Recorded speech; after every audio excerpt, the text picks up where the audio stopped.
Hey, good morning, everyone. Welcome to today's customer panel on reporting and insights. We're going to get started in just a minute here. Let some other people jump on.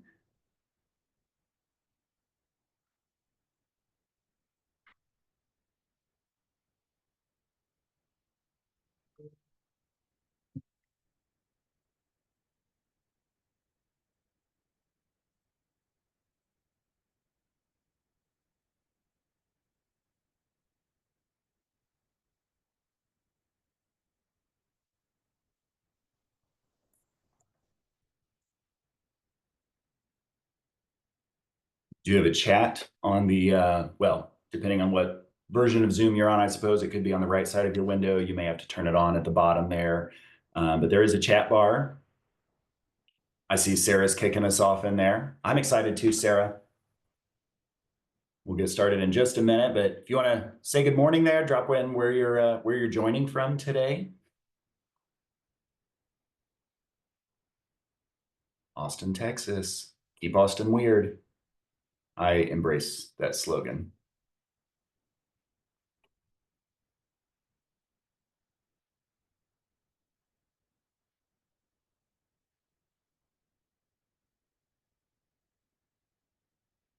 Man, we're all over the place this morning. California, Texas, Missouri, Michigan, Illinois, North Carolina, Kentucky. The list goes on. See, we've got more than 50 people here now. So do we have one person from every state? Is that going to be possible?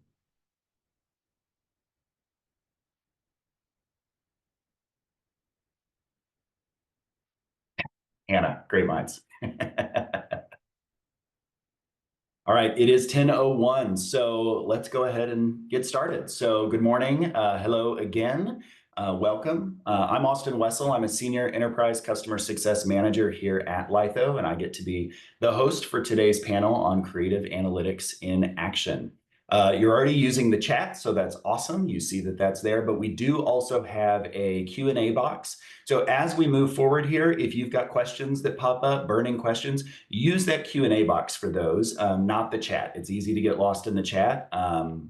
So make sure you're using that Q&A, but do engage with the chat. We want to see comments. We want to hear from you as things move forward. So don't be shy to use the chat. Just if you got specific questions, make sure to use that Q&A box. Also, we are recording today's session that will be sent out within the next couple of days after we are done here to everybody who's registered. So again, good morning, welcome. And with that, we're going to talk real quick about something you've probably heard about, but you're going to hear about it again, Lythopia. So we've got Lythopia coming up August 12th and 13th at the beautiful Renaissance North Hills in Raleigh. If you've not registered yet, what are you waiting for? The agenda is looking amazing. Workshops are nearly sold out, so don't wait.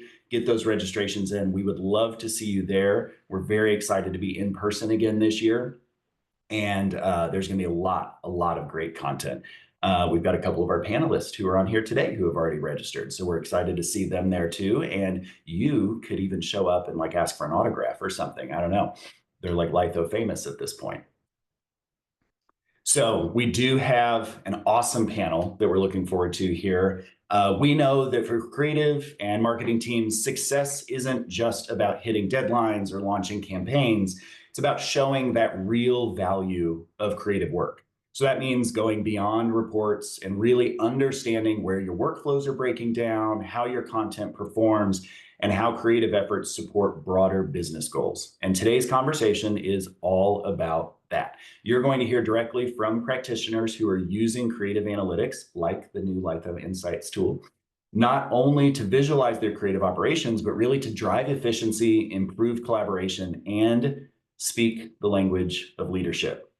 So let's meet them. We've got Holly Sayer, Creative Director from Millipore Sigma, Emily Blake, Executive Director of Project Management from the Purdue for Life Foundation, Jeremy Kantner, who is the Design Manager at Penn Entertainment, and they're each going to introduce themselves here in just a second.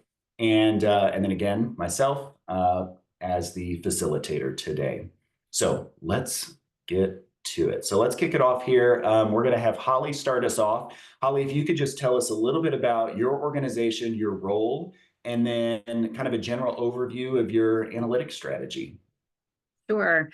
Like you said, my name's Holly Sayer. I work for MilliporeSigma, which is a life science business of Merck KGaA, Darmstadt, Germany. I work with many brilliant people in the science industry. So really understanding data is important for that audience, and being able to back up our rationales is really critical. So when we're making business decisions, our strategy really relies on data. I work with marketing communications, digital marketing, product management, and other teams across the organization to really facilitate successful outcomes in our communications. So my role is in campaign development, working on creative assets, asset management, and delivery, and all of those kind of facets to help them perform their best work in their communication strategies. Very So that's a cool. little bit about me. Awesome. Thank you, Holly. We're so glad to have you on here today. And I know you've got some great things to share a little bit later. Emily, let's kick it over to you. Good morning. Thanks, Austin. My name is Emily Blake. I lead our project management team at the Purdue for Life Foundation. The Purdue for Life Foundation exists to help everyone who loves Purdue stay connected, get involved, and give back. I lead our project management team, which is a small but mighty team of two.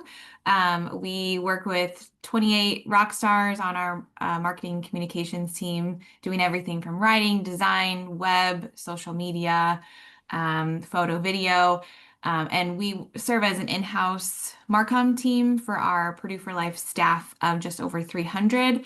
And all the work that we do supports our alumni base of more than 600,000 living alumni. I am a 2009 Purdue grad myself, so all of this work is very near and dear to my heart. And yeah, happy to be here this morning to talk about our metrics and kind of how that shapes the work that we do. Very cool. Emily, you did send us some screenshots of some of your dashboards. Do you want to just talk through those super quick here? Yeah, for sure. So, I guess just high level here, one thing to know about our organization within Lytho is that we do require time tracking to close out tasks. So, a lot of the things I'm going to be talking about involve hours logged, tasks, that kind of thing. So we do that as not a way to be big brother or very micromanagey, but really just to be able to pull metrics like this. So we have several different weekly, monthly, and annual reports that we pull.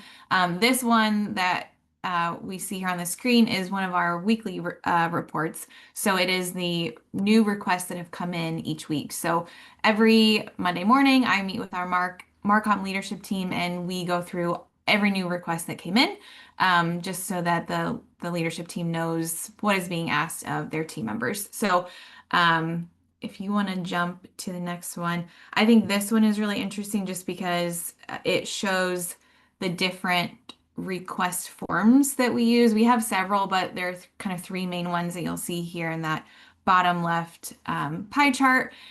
So it shows which form is being used, and then that next chart shows whether I turned it into a task, a project, a proof, kind of what I did with it when it came in. So I was, in preparation for this panel, really kind of was diving into insights, but to be quite honest, a lot of our reporting still goes through the actual report tab. And I'm just trying to figure out which ones are more helpful with the visuals going into insights, and which ones are really just the Excel data that I can slice and dice and kind of keep it in that format. So just a couple quick little graphics there. Yeah, perfect. Thanks for sharing. We also have these here, which, wow. Don't use your scroll bar. That'll get crazy real fast. But these are some other screen grabs from your reports, Yeah. from those dashboards. And we can, if we need to circle back to these later, we certainly can as well. Yeah, just one thing on those is that the helpful part is that those are clickable in the Insights dashboard. So I am able, if I want to click directly into a project that I want to look into further, that is really helpful. That is just one click right there. Awesome. Awesome. Awesome. Well, thank you, Emily. And last but not least, Jeremy Kantner. Good morning, all. I am Jeremy Kantner, Design Manager for Penn Entertainment. We are a regional gaming and entertainment operator with 39 locations all over the country, plus four different sports betting apps and a social gaming app as well. So we are a very high volume, fast paced industry. My team is comprised of 18 graphic designers, including 4 senior graphic designers. We have 14 different brands right now. And like I said, we service all brand marketing requests that come through for every one of our properties and the interactive side as well. So we close on average 500 projects a week and around 2,000 a quarter, or 2,000 a month. And some of the dashboards that I have on here, Austin, will kind of highlight that. So basically what I do on a weekly basis is I'll pull a weekly report. So you can see this is actually in Tableau. So we are on the data warehouse in Lytho. So this actually goes into where our leadership is used to finding all of their data and visualizations in Tableau. This is actually speaking directly to the information that's in Lytho. There's nothing I have to do manually. It automatically updates at 4 a.m. every day. So I'll come in here on a weekly basis on Monday and just say, all right, how many jobs did we do last week? How many rushes were open, which is this project's by priority? And then how many projects were closed on time, which is this middle bar graph there in the middle. You can see how many projects were open by each property. This is not a weekly report. This is just as a year to date. And that's something that, again, with these dashboards, the one thing you're going to learn is it's always changing and evolving and getting better. So we're still working on this. It's a work in progress, but this is leaps and bounds from where we were even 3 months ago. So the very bottom there is just a project list of all the jobs that are currently open. It will tell me how many jobs are running late. As you can see, those due dates are quite late. So those are things that we look into on a weekly basis as well. And then if you keep going, the next one is going to be a quarterly report. So you can see that over Q1, we closed 6,480 jobs. The average project duration was 9.7 days, and average time to first proof is 5.2. So these are all like really important metrics for us, because as we track our SLAs and performance of both my team and the property teams that are the ones that are requesting the work, we really want to make sure that we're tailoring our workflow for both parties, right? So we don't want jobs to be closed late consistently. And if there's something that we need to do from increasing our SLAs, which we've done at the beginning of last year, because we were realizing 25% of our jobs are closing late. So there's something wrong there in the workflow. So because of that, we actually increased our SLA, gave more time for proofing, added a round of revisions to a specific project type. And since we've done that, we've gone down now to 13%, as you can see on there. So, I think there's room to improve it even better, but we're just making progress with the data that we're pulling, and that's how we do it. And then the next one, Austin, this one's actually important for my team to use. So the way our team is structured is the senior graphic designers actually have direct reports, which are graphic designers. So they can come in here and actually pull this on a weekly, quarterly, daily basis on how many projects were closed by their team members. And this really helps us be able to track and manage workflow and overall job volume by region. We're set up regionally, so certain teams will service certain properties. So really what we can do from that is quarter over quarter, we can see, okay, is this property running higher or lower? Do we need to shift properties around? Is there things that we can do, like moving designers under somebody else because we have a super high volume over here all of a sudden? There's things that always change, especially in our industry, with new brands coming out, new properties opening, onboarding new properties. So there's a lot of things that factor into that overall job volume. And this tells us at a high level how everybody's doing and making sure we're pretty even and all that kind of stuff. So That's awesome. yeah. Well, awesome visualizations, Jeremy. Thank you for being willing to share these with us. We did have a question in the Q&A for you, Jeremy. How many did you say are on your team? We have 18 at total. So we have 4 senior graphic designers and 14 graphic designers. Okay. It's a good sized team. All right. Well, with that, I'm going to stop sharing my screen and we're going to jump into the meat of today's conversation. So thank you again for your introductions. So first question for you all, what problems were you really trying to solve by improving visibility into your content operations? And how did analytics really help you address those challenges? Emily, you want to start us off? Sure. So we are really working to become more of a strategic partner with our stakeholders and requesters rather than being treated like a creative vending machine. And being able to have the data to back up uh, the cause that we're trying to accomplish has been really helpful. I think in one of these Lytho webinars at one point, I heard the phrase, let data be the diplomat, and that's exactly what we're able to do. We're able to come up with a list of projects that we work on that maybe we question the ROI on it, but without actually being able to pull metrics like we do, it would just be, sounds like the Marcom team doesn't want to do the work. Well, in reality, our team has spent X number of hours on this project and the email open rate was this. And so we're able to kind of back up the fight that we're trying to make and really just free up our time to also be able to look at things more strategically instead of just churning out everything that people are requesting, like that creative vending machine. That's awesome. I love the creative vending machine analogy, and I totally get trying to move away from that and move more into that strategic realm as well. And let data be the diplomat. I don't know if she's on here today, but my former boss used to use that phrase all the time, actually. So she may have also heard that from a former Litho customer webinar. I'm not sure. Very good. Holly, Jeremy, any thoughts from you on how analytics are helping you solve some of those challenges for visibility? Yeah, I personally could really relate to what Emily was saying. And beside my team also works towards being a strategic partner. We do achieve that with many of our internal clients, our partners.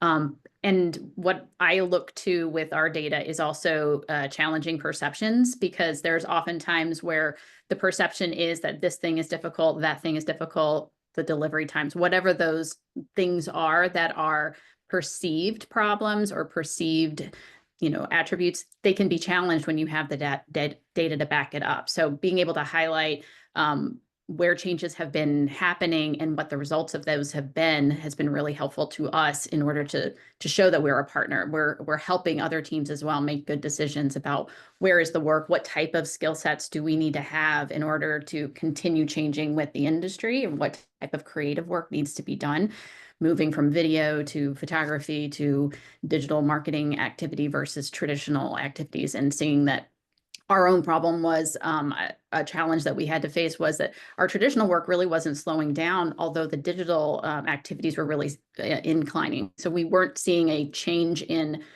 volume, except in certain areas, but that didn't mean we had to diminish our capabilities in those traditional spaces either. So we really had to look at the data and see where the work was coming from, what kind of work was being requested, and that we were fulfilling it and making sure our team had the right skill set balances. Yeah, it's an interesting call out. So your volume of traditional wasn't changing, but the percentage of your overall workload that was traditional was changing because digital had increased so much. Exactly. Sounds like Exactly. you needed some metrics to get to that data point. You needed to know that. Very cool. Jeremy, any thoughts on this one? Yeah, it's interesting because we had the opposite. So, we had when my team started, they were primarily traditional. So lots of direct mail, lots of like static digital, lots of print collateral and that kind of stuff. And, as we've been evolving and, there's been some capital improvements of properties, a lot of that traditional signage has gone digital. So we've had to figure out how do we adapt, the team to be able to leverage this digital content. And fortunately, like the digital tools have just become so much easier to use than having to jump into After Effects and Premiere and all those big scary programs. So we use a couple different tools to help, but we've had the opposite effect. We've had a significant drop in traditional with a crazy increase in digital. And the challenge with digital is the sizes. They're just so different. It's not just your poster size. Now you've got ribbon boards and LED DAC boards and all these other different sizes that we're combating against, where, some of them are more like an out-of-home job and some of them are you have plenty of time to read it. So it's a lot of that figuring it out. The other thing that I would say, one of the challenges we had when it came to data was really getting buy-in from leadership within our company. So, like historically, we had always done project management and we had in motion prior to Lytho. And it did what it was supposed to do, but it didn't report well. And it was like, how do you actually know how much work we're doing? Um, but come within the last 6 months, we have buy-in now from many of our senior leaders at Penn, and they don't consider anything a project unless it's in Litho, period. So we won't work on it unless it's in there. And that's just been the message across the board at the highest level, which has been amazing. Yeah. Yeah, I love that. If it's not in Litho, it doesn't exist, right?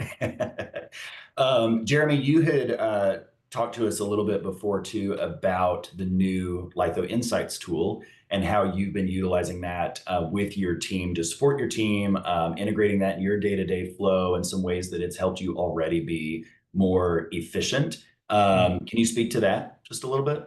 Yeah, so the Tableau one that I sent that was on my intro page, that really mirrors the one that we have in Insights.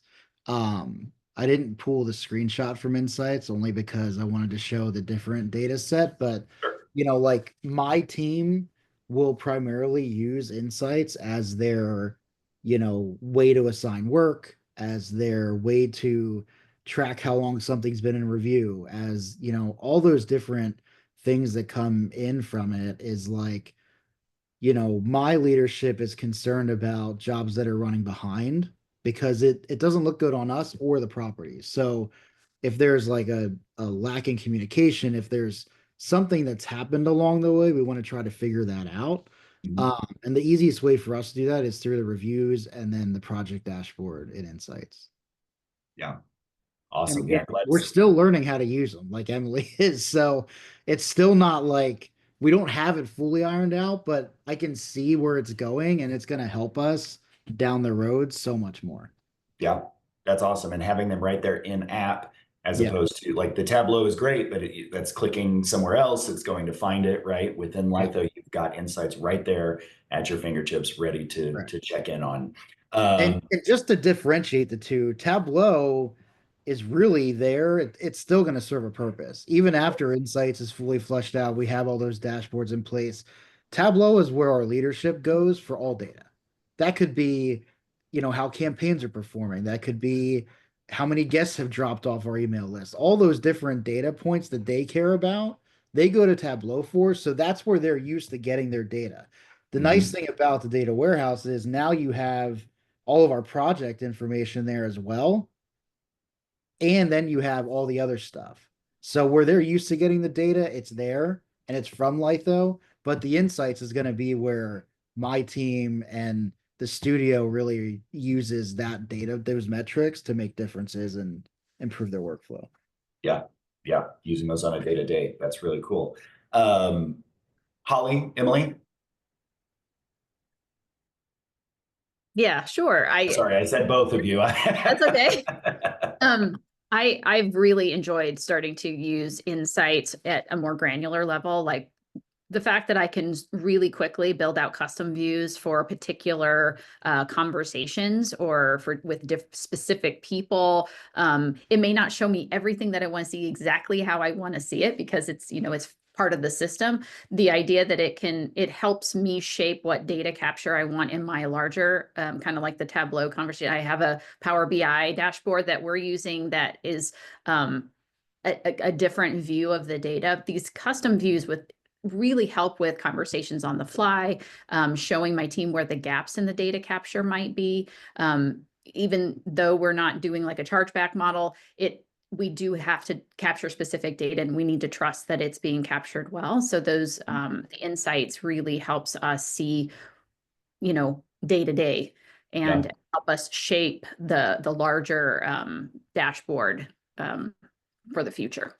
Yeah, I love that. So you're not only using it to look at the data that it's kind of programmed to present, but you're actually using it to find the gaps and saying, okay, here's where we don't have clean data. Here's where our hygiene has been a little off. How do we go back and fix that? How do we clean that up? And how do we fix that for the future too? I love that. Emily, I know the screen shares you shared in the beginning, those were all straight out of Insights. So obviously you're in there, you're using it. Yeah, and like I said, it's really just a matter of me trying to figure out which do I need something that I can easily manipulate, like an Excel file, or do I need more of a visual? We do have several new kind of senior leader positions, and they are just kind of new to the work that we're doing and the reporting that we're able to do. And so there are a lot of times that my supervisor will say, hey, can you pull a report on X, Y, or Z? And he'll say, no rush. I just need it by whatever time. And, 5 minutes later, he's got it in his inbox because it's just that easy to pull. And so while I have usually defaulted to actually pulling a Excel report, if I know that this is going to be in a PowerPoint or something, I can actually export those visuals and send them straight to him, just to make it more visual. Yeah, that's really cool. I love the speed, the efficiency. And yeah, the visual, people will resonate with those visuals.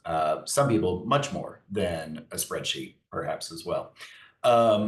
So let's make it a little fun here. So if you could only report on 3 metrics, only 3, what would be those 3 that you pick, and how would they be valuable to your team? Holly, you want to start us off on that? Sure. So thinking about this, it's very hard to only think about 3 things, but volume is certainly key for a creative team. You have to report on what's coming in, what was requested, how did it get delivered. So the volume of work, but then we like to look at complexity. So looking at like the scope of what those requests entailed. So looking at, the duration of those projects, the complexity is sort of tied to those and the number of deliverables. So there's a few different data points that go into complexity, but complexity is definitely something that we're measuring. And then that work category. So we can see what we're providing back, that, what skill sets were required. Do we have the right people doing the right things and being able to react, but also forward looking. So being able to make those decisions and bringing value to our business overall, because, we are a service team internal, so we have to give those things back. So volume and work category and complexity are really those 3 key areas. Yeah, I love that. I love that. Anybody else have thoughts? Yeah, we're similar in the one of my top ones would be the requests submitted each week. Like I said, we meet every Monday morning and go through everything that's come in the last week, and that is really helpful just so that if a request comes in that I have questions about, of course, I will ask people at any time. But if it's close to that Monday meeting, I'll just hang on to it and get a feel for kind of the direction that we actually want to go. Maybe it was different than what was requested, but again, being that strategic partner, maybe we can suggest something different and get that new route started right away instead of letting the project kind of build as was requested and then changing course later on. So those weekly requests, and then my other 2 are monthly reports that we pull, one of which is all of our open projects. So I'll pull that report, send it to my supervisor so that he's got it ready in his leadership team meetings that he's in, that he can say, okay, we have this many open projects right now. These are all of them from your department. Here are all of them from your department, etc. And then also the hours logged. just so that our team can feel justified when we are just so tired and have really been going at it in a particular month. We can say like, yeah, we broke a record, and we never like breaking records, but we do. I keep a Google sheet of all of the ones that I pull. Let me just make sure I get them all. Number of requests that we accept, number of proofs that our team sends, reviews that we complete, tasks completed, and then hours logged. And then we do have a few stats for the digital asset manager as well. But out of all of those, I think the hours logged is the most eye-opening when we see it as at its team level. Mm-hmm. Yeah, there's a little vindication with that, right? When you see, okay, we logged this many hours and we felt this many hours. That's right. That's right. Very good. Jeremy, want to make sure you have an opportunity to jump in there too. Yeah, I mean, I think I kind of hit on mine already, but it would be definitely job volume. It would be project closed on time, and then number of rushes that are open. Mm-hmm. Those are the three sticking points for us. You know, rushes, we went from last year having an average rush percentage of 45%, which our standard SLA is 8 days. So it's very short to begin with. And then when you have 45% of jobs that are due faster than that, it was an issue. It was a huge Yeah. bottleneck. Nothing was getting done on time. The number of jobs completed late was through the roof. So we completely changed the way that we open projects because of that. You know, now we have to accept every request that comes through. They have to send an email to their leadership requesting a rush. Um, and then we have to change the date for them. So we've done things to combat that, and now we're down to like 3.5% as an average rush because of that. Yeah. So it's been, you know, those are the three big ones for us, you know, just keep an eye on. Um, one of the challenges we have is a very high turnover at the requester level. So having to retrain on a constant basis on like these are the SLAs, this is when you have to open your jobs. We've got a work back calendar for everybody based on their project type that we can walk them through. It's just, you know, we could go through 4 or 5 different requesters for one property in a year. So Mm. it's a very high turnover that, you know, we need to just keep an eye on and keep close. So that's why those three are the high ones. Yeah. Well, that's really awesome, Jeremy. So it sounds like you've already been able to use the data that you've surfaced there through your kind of top 3 metrics, and you've made key business decisions, and you've made changes to your process based on the data you were seeing. So like you had 45% rush requests, that's crazy high. And then you're also trying to mitigate this high turnover at the property level. So you created a whole new request flow. Yep.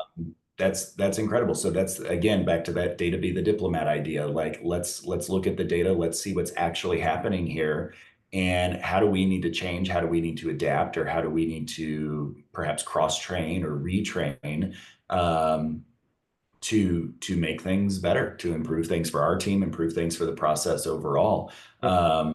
So that's really cool. Holly, I think you had also shared with us when we talked previously about some ways that you've been able to make changes based on the data that you pulled.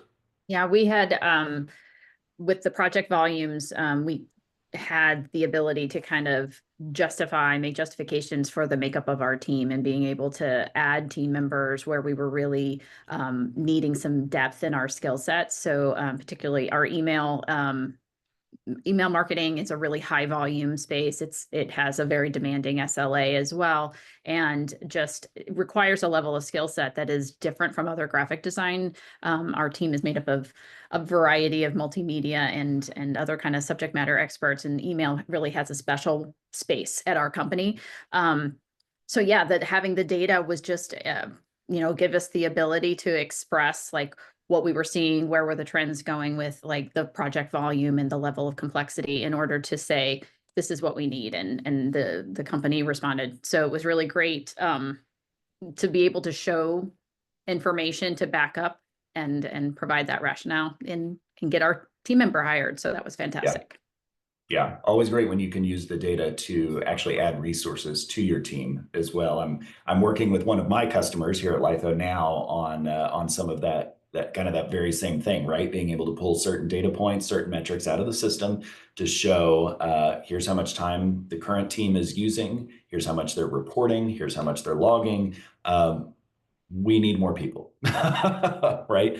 But we also know that not every organization is in a position to be able to hire additional staff. Sometimes you have to take a look at the data, and I think this kind of goes back to some of the conversation we've already had about changing some process, changing some workflow.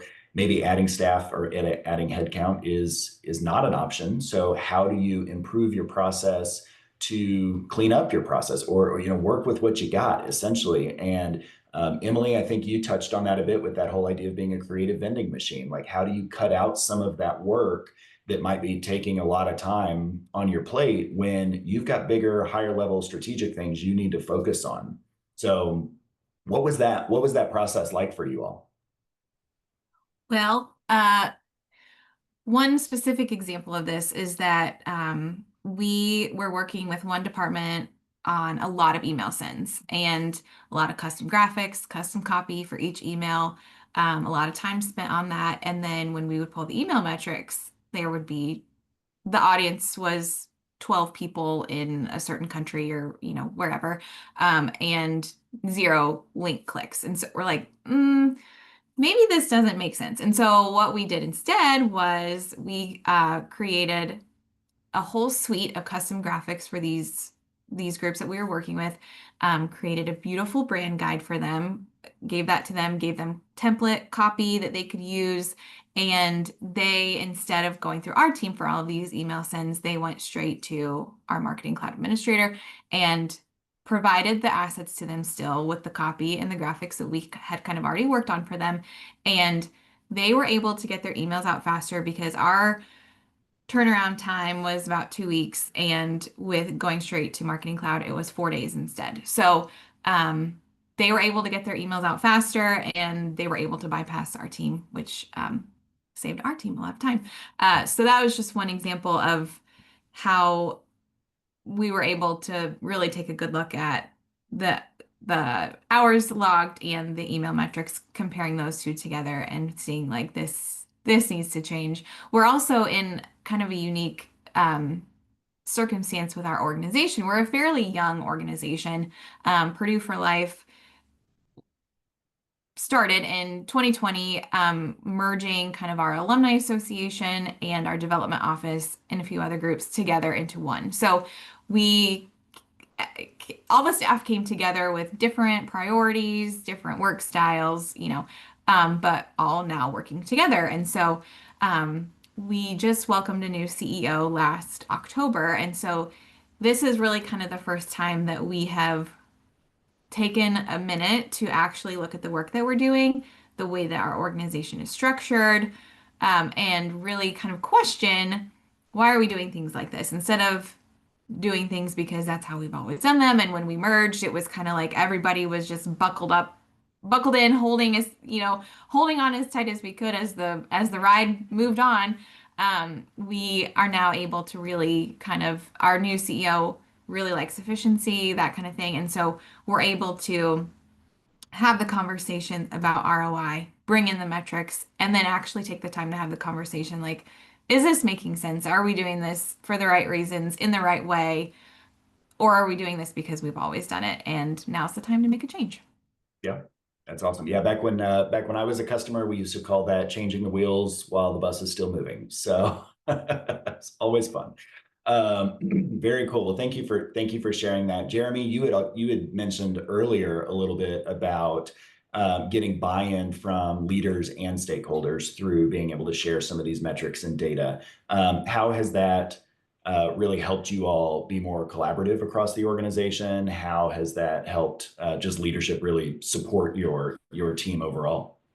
Yeah, I mean, I think it's been a long road for me to get to this point. I used to have to manually pull reports on a weekly basis that basically just said like how many jobs we closed, how many per region, how many rushes were open, all that kind of stuff. But until it was like accessible and until we tried to make like key process improvements, there wasn't really a whole lot to do about it because we are the gatekeepers of the job. It's the jobs that are coming in. So, like my leadership challenged me to be like, okay, if we're the gatekeepers, we can stop the rushes coming in by changing our process. So it's basically, how do we do that? So once we did that and we saw like that data drove that decision, it really started to get the buy-in both from our requesters, which are all the property stakeholders, as well as my leadership to say, okay, these are the kinds of things that the data from Litho can do, and this is the kind of efficiency we can get out of it. Um, so it's ever since then it's been nonstop. So like my vice president will not accept a job that's not in Litho. She won't. Somebody sends an email and says, "Hey, can you do this?" It's yeah, put in a Litho request. If you need help, let us know, but put in a Litho request and we'll get to work on it. So before, last year this time, it was just emails getting forwarded to me and somebody else to try to manage it, and it was just impossible. So that's the biggest way we've gotten our leadership buy-in, to the point of like, now every proof has to be in Litho, every job has to be in Litho, anything that we do from the creative studio has to route through Litho the whole way, not just the request but the proofing, everything. um it's also helped us be able to communicate better with our requesters and the property stakeholders, because they wear a lot of hats. They don't just open jobs, they're running promotions, they're doing activation events, they're selling tickets to concerts, they're literally hosting guests at the steakhouse, they're doing everything on property besides opening jobs as well. So how do we make it easier for them and just give them the high level overview of like what's happened in the last week? And they've just completely bought into it. So it's helped us be able to train. We have the support now from their leadership to push back and everything that comes with it. So it's just been a huge change in how we work because of the data that we can pull in Litho. Yeah, that's incredible. I think it's really important what you were saying there about having that highest level of leadership really bought into Litho, right? That your VP gets an email, your VP says, put it in Litho. If everybody watching here, if you've got any challenges with that, or if you've had success stories with that, drop them in the chat. We'd love to see those too. How has your leadership supported Litho, and how have you seen that make a change in your organization for the better of your team and your efficiency? I think that's a critical piece of teams being successful with Litho, is having that leadership up top, being able to support the team and say, no, this is how it needs to go. This is the process we've outlined. Please respect our boundaries, right? Also, we got a couple more questions left here, but hey, use the Q&A box. If you've got other questions for our panelists, please drop those in. We'd love to see those. And we'll try and get to all of those as well. Panelists, if you had advice for someone just getting started with creative analytics and dashboards, maybe they're new to Litho, maybe they're new to marketing, maybe they're new to any of this, whatever it is, maybe they're not new, maybe they just have never paid much attention to analytics. What advice would you give those newbies? I saw Holly come off mute first. I try to talk to people and find out what their questions are. What do they think about what you're doing, and what don't they already know about what you think is obvious? It's like, have some conversations with some trusted colleagues to determine what might be considered an unknown. You likely already know what kind of metrics you want to track, project volume, what have you. We've talked about it a lot, but there are things that those perceptions, I think that's just an important part of what I'm doing, is to make sure that what is perceived is actually true, and making sure that the information is honest. It's like you have to rely on it, and that's where you get your confidence, and that's how you build trust with your upper management and your colleagues. So I think that find out what other people think they know, and then does your data really match it? And that could lead you to what your dashboard needs to say. It's like that you have like what you know to be true, the data tells a completely, honest story. And so I think that would be my advice to people getting started with what is my dashboard, is find out what it is that you need to tell others about yourselves. And then of course you want your most key critical data points to be easy, accessible, updated, and all of those things. Yeah, I love that. Find out what questions you need to answer. Yeah, I would tell someone that's just starting out to just start, like just start pulling some stuff. The insights and the reporting features are, outstanding and can pull even more than you would think you would want to know. When I first started pulling metrics to kind of track things month over month, nobody asked me to do that. Nobody was like, hey, we need stats. I was just like, you know what, this is a cool feature. I'm just going to see if I can spot any trends. And so as the months went on, I noticed, okay, wow, September and October, usually around homecoming time on campus, are extremely busy for our team. January and February, before we have two really huge events in February, are really busy times. April's a really busy time. So, seeing those trends of the open projects and the time logged and tasks completed, I can say to somebody who's wanting to start a new initiative, like maybe the fall is not the best time. I can point to those numbers and say, our team cannot handle any more work during these certain months, so let's try to stay away from those. So just start. You'll be surprised at kind of what little nuggets you can pull out and what insights you can glean. Yeah, I mean, I would just say it's like an onion, like the more you start reporting on and the more you start looking for, you're gonna find more things you want to report on. So like I wouldn't stray away from starting. I think it can be overwhelming when you first get into it, but you're never going to be done either. So like you're never going to have like the perfect dashboard set up. At least I won't. So I would just say start and don't be afraid to change it and adapt it and just continue to improve it because it's always going to be changing.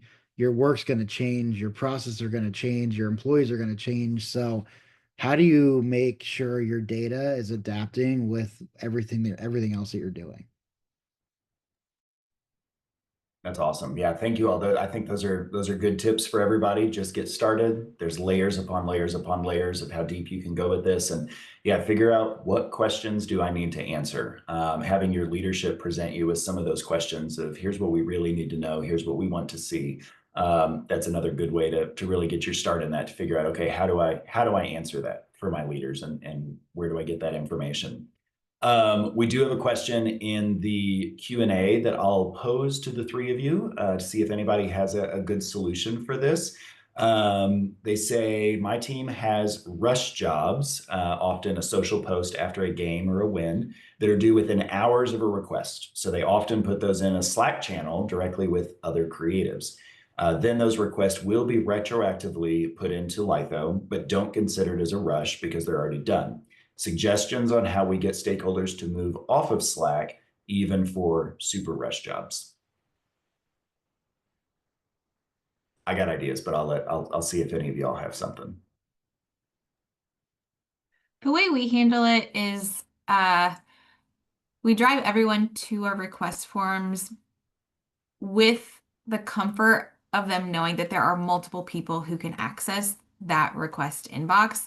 So if somebody were to message me directly on Teams or Slack or whatever, I might be out of the office or busy with something else. And so it's like you actually are going to get kind of quicker service from our team if you go to the request form, because typically if I'm out of the office or busy or whatever, my colleagues that can access that inbox know that. And so they're keeping an eye on things. And so we've got that backup layer there. Not saying that things work perfectly, but and then we also, Purdue the past couple of years has done really well in March Madness. And so we build out all of those first round, second round, Elite Eight, Final Four. Like we have all that built out, and it makes me so nervous to do it ahead of time because I'm like, I'm gonna jinx the team. But we have all of that built out, and then I just go in and close out tasks if we lose and we're done and we don't need those social posts or emails, but everything is kind of built in ahead of time so that there is a place where if somebody submits a request, we can accept it as a task, put it right in there, tag people immediately, and just kind of keep things moving that way. So we tell people that the request form is actually quicker and more efficient than email or Teams or Slack. Yeah, that's great. Jeremy, I saw you come off mute there. Yeah, it's a hard one because we have some of the same issue. Um, specifically with some other stakeholders and user groups within Litho. I would say that regardless of if it was already done or not, mark it as a rush because then you can report on that. Um, I think it should be considered that regardless. That's where my headspace goes. But as far as like the Slack channel, like I am not a fan of that, but I know it's how a lot of people work in this world. Um, so I don't know how to combat that, to be honest. It's something that thankfully we don't struggle with because of the buy-in we have, but um I know other teams do. So Yeah. Yeah. Holly? I was going to say that one of the sort of rationale that we also give people to not kind of bypass the system is that there are questions that are deliberately asked in our request forms that won't get captured. Those details are really critical to the channel that you're communicating in. So by not filling out the form, you're missing some of the like core components of a successful social post or whatever it is that you're doing. So if you're bypassing the form that's specifically created for that channel, then you won't be as successful. You don't want to go to a person who isn't going to ask more questions or the right questions and give you a less successful outcome. Yeah, all great responses, I think. Thank you all for addressing those. And we've also got some comments in the chat kind of answering this as well. Lynn and Michelle both saying maybe starting a campaign or a project. If you anticipate that this could be coming up, kind of Emily, what you were saying about like we anticipate, we're planning ahead, we're already getting these assets created, we've got it built out if we get there, and then we'll use it, right?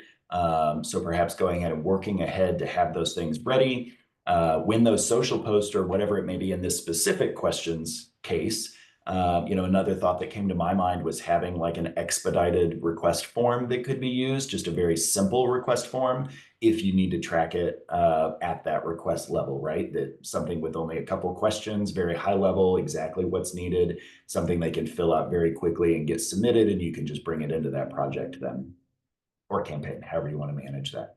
Very cool, very cool. All right, panelists. So what's next? All of you are doing some level of reporting and analytics today, and at all varying degrees of complexity. For each of you, let's just go around real quick. And what's next for you? What's dream state of reporting and analytics look like within your teams and organizations? I can start.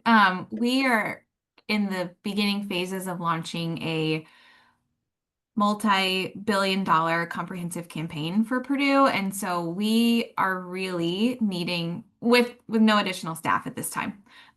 So we are really needing to figure out how to add this new level of work at the absolute highest level without burning out our staff. And so we have got to find a way to move some stuff off our plate because this is very important for the next 4 years for us. So I think just continuing to have those ROI conversations, continuing to let the data back up the decisions that we make to maybe Marcom team's not gonna help with this certain project or this certain event anymore because we need to focus on the campaign. So we are kind of we don't have a choice that we have to clear the plate for some bigger, important work. for me, it's, how do we do more with less? So we're starting to really look at, how we open jobs for all properties. Right now, the request forms are broken out by project type. We are testing a new campaign form with some of the omni-channel things that we're doing right now that could potentially replace all of our forms. So, you know, once we start seeing data on that and how it works, and are we actually getting those jobs done faster than we are within the other SLAs, doesn't make sense to transition everything to that. But the other big thing that we're really looking at is, can we consolidate our projects? You know, like there's some AI tools we're looking at right now to resize the collateral that we're doing and, you know, automate a lot of that as a pair compared to us having to create 14 different sizes for display advertising. So I think just figuring out how to evolve within the world right now, but doing it because I know we're at a point where it's either we figure out how to be more efficient or we need to add headcount. And um, you know, I don't know that we're going to get buy-in for headcount, so we've got to figure out how to be efficient so my team isn't drowning. So just that's how we really use it on a day-to-day basis and future thinking. So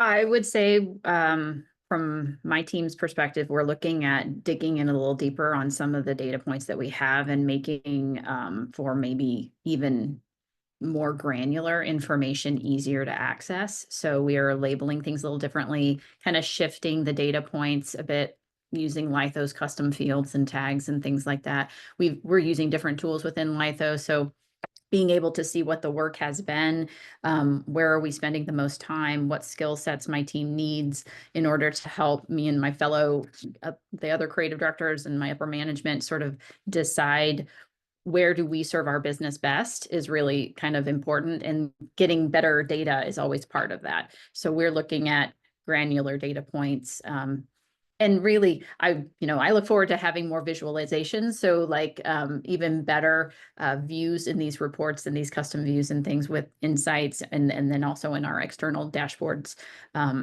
really just making better use of it. And I would say even, I think my team, to the work when they can see these visualizations and the data for themselves as well. And I think Insights has really helped with that. So continuing to inform my own team and the users of Lytho what's available to them, because it is pretty new. That's another facet. It's like not just using the data, but also showing how others can use the data, really sharing that information with the larger Lytho user groups and stakeholders within my company to help them make better decisions on the work they're doing. Yeah, that's awesome. Thank you all for sharing that. And Holly, great reminder there. The Lytho Insights feature is currently available to admins and team members. It's not available for stakeholders to look at just yet, but it is available in your systems for admins and team members. There is a feature toggle in your account settings if you need to turn that off for team members for any reason.